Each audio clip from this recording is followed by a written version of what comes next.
Ushbu retsept asosida mini pitssalarni tayyorlab ko'rsangiz, shoning qayta tayyorlashingiz aniq.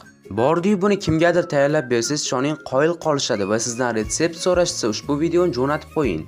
Demak, xamir uchun idishga iliq suv ustidan dro'ja, shakar, tuz solib, bir xil massa bo'lguncha benchik bilan yaxshilab aralashtiramiz. Apparat ustidan zaytun yog'i solib aralashtirishda davom etamiz. Oz-ozdan unni elaklab xamir qorib olamiz. Xamirning ko'rinishi yumshoq yoki qattiqligi xuddi videoda ko'rsatilgandek bo'ladi. Tayyor bo'lgan xamir ustidan sochiq yopib tindirishga yuboramiz. Barcha mahsulotlarni kubik shaklda to'rab olamiz.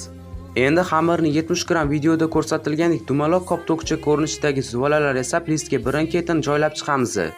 Birinchi qo'limiz bilan, keyin idish bilan bosib shakl beramiz. Xamir ustidan ketchupni xuddi shu ko'rinishda surib olamiz.